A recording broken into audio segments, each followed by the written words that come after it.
آپ نے خود تعریف تو کر دی، لیکن میں سمجھتا ہوں آپ نے مجھے نون لیگ کا اٹیک کیا اور مجھے کہا کہ آپ کی حکومت، میں یہ سمجھتا ہوں نون لیگ ہو، پیپلز پارٹی ہو، پی ٹی آئی ہو، ہم سب پاکستانی ہیں.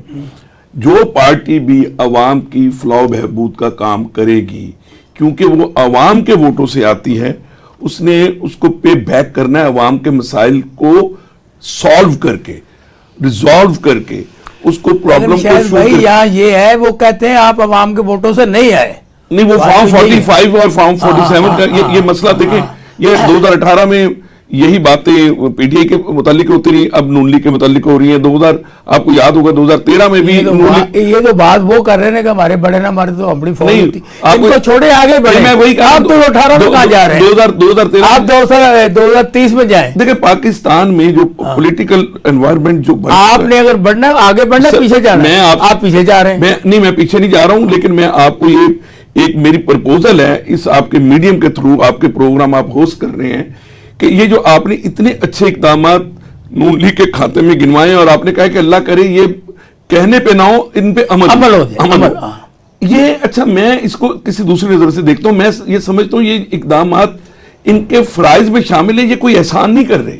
جو ووٹ لے کے آتا ہے، چاہے وہ فارم 45 کے تھرو آئے یا 47 کے تھرو آئے یا کاکڑ فارموڈے کے تھرو آئے، ٹھیک ہے جی، کوئی بھی آ کے جب ایگزیکیوشن میں آتا ہے کسی بھی آرگنائزیشن میں، کسی ملک کے اوپر بیٹھتا ہے، تو اس کا فرض بنتا ہے کہ جو ٹیکس پیڈ اماؤنٹ ہے، جو چیزیں عوام کو ریلیف والی کرنی ہے، وہ احسان نہیں کر رہا. آپ نے کہا کہ شہباز شریف صاحب نے 23 ارب روپیہ دے دیا.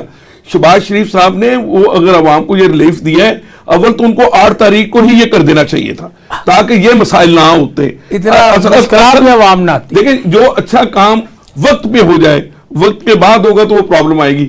لیکن یہ 23 ارب روپیہ انہی کا حق تھا، انہوں نے اپنا حق مانگا اور 5 دن فائٹ ہوئی، شلواریں تک لٹکائی گئیں، بندوں کو چھتر پڑے. یہ وہ چیزیں میں نے اپنی اور آپ نے آنکھوں سے دیکھی ہیں جو ہم سری لنکا میں دیکھ رہے تھے، جس کی پیشین گوئی بار بار قیدی 804 کرواتا رہا کہ عوام یہ ہو جائیں گی.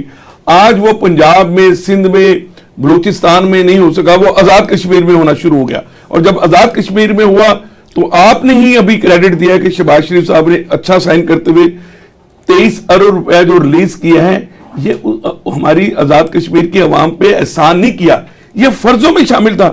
میں تو یہ نہیں سمجھ آتی کہ جب ہم اقتدار میں ہوتے ہیں، چاہے پی ٹی آئی والے ہوں، نون لیگ والے ہوں، پیپلز پارٹی والے ہوں، ہم یہ ریلیف دینے کے بعد اس کو احسان کیوں جتلاتے ہیں؟ یہ تو ہمارے کام، یہ تو حصہ ہے. اگر میں چیف ایگزیکٹو ہوں تو یہ میرا حصہ ہے کہ فلاں میرا بچہ، اس کو ضرورت ہے، فلاں دوسرے بچوں کو.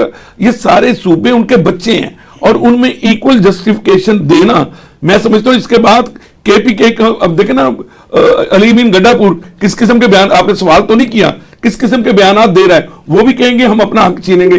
تو میں یہ سمجھتا ہوں کہ اگر آئی ایم ایف کے ہم ابھی ٹی ٹی پہ نہیں پہنچے، سائن نہیں ہوا اور یہ ریلیف مل گیا ہے، تو اس ریلیف پہ صرف آزاد کشمیر کی عوام کا حق نہیں ہے، پورے پاکستان کی عوام کا، یہ پورے پاکستان میں سپریڈ کرنا چاہیے. اگر نون لیگ نے، بھلے آپ مجھے نون لیگ کے ساتھ اٹیک کریں، جو بھی کریں، میں یہ سمجھتا ہوں بینگ اے فائنینشیل ایکسپرٹ، عوام کے لیے بھی اور نون لیگ کے لیے بھی، اگر نون لیگ نے اپنے آپ کو نون لیگ کی دھنش سے اگر آپ کو اچھی بات کرتے ہیں تو اس میں قباحت والی نہیں، میں تو کہہ رہا ہوں کہ ہماری ان کی کیپیسٹی اور ہے، یہ کر سکتے ہیں، یہ کر کیوں نہیں رہے؟ کیا یہ زرداری صاحب کے اشاروں پہ نہیں کر رہے یا ان کی کیپیسٹی خراب ہو چکی ہے؟